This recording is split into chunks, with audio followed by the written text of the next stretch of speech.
decisions weighing heavily upon whether or not to buy a sit-to-stand lift may depend on how much you think you would use it. Did you know that your sit-to-stand lift may be more portable than you give it credit for? Stay tuned to learn how I take my Lumix LF2020 sit-to-stand lift along with me when I, a Stage 3 IBMer, visit other people's homes for just a few hours for the day or maybe possibly even overnight. If you haven't subscribed to this channel before, please do so now and remember to press the notification bell so that you will be alerted whenever a new episode is released on the IB Myositis YouTube channel dedicated to people with Inclusion Body Myositis.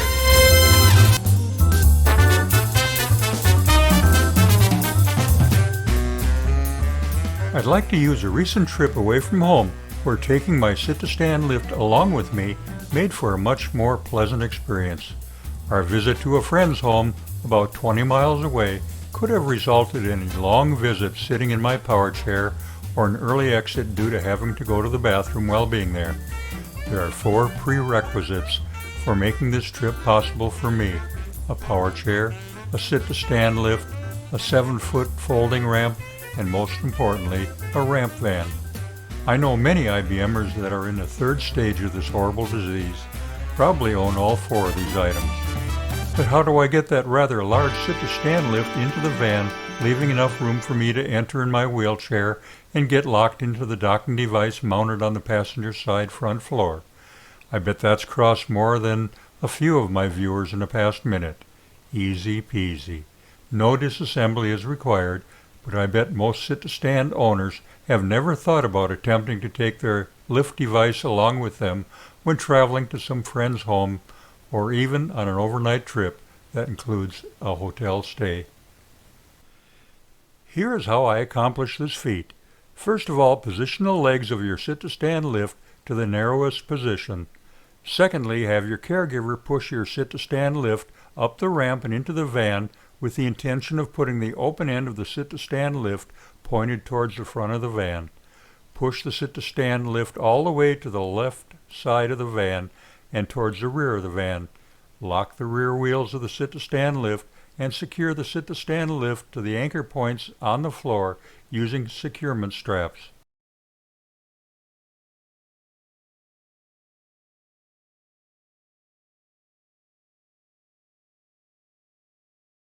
After securing the sit-to-stand lift in the van, it's now time for you to drive your power chair into the van and get it secured into the docking device on the passenger side.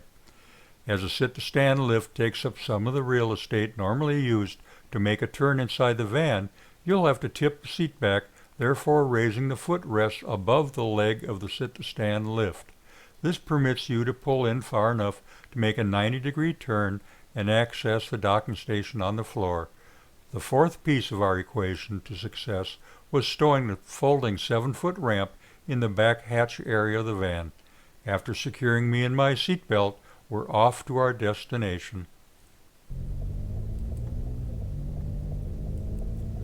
Upon reaching our destination, I take the reverse approach as when I entered, tipping the seat back to provide clearance under the footplates, release the docking station lock, and back out of the docking station.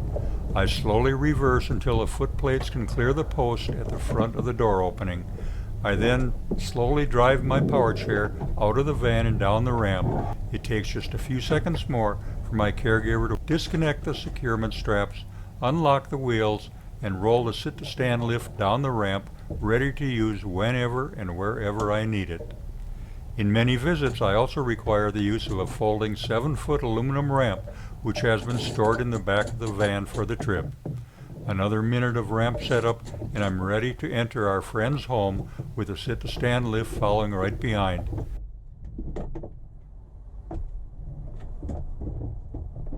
Now while visiting, I have the latitude to visit the bathroom, get out of my power chair, and sit in one of their more comfortable chairs. When it's time to go home, it only takes a matter of minutes to pack away the aluminum folding ramp, stow the sit-to-stand lift inside the van, and get myself locked into the docking station for the journey home.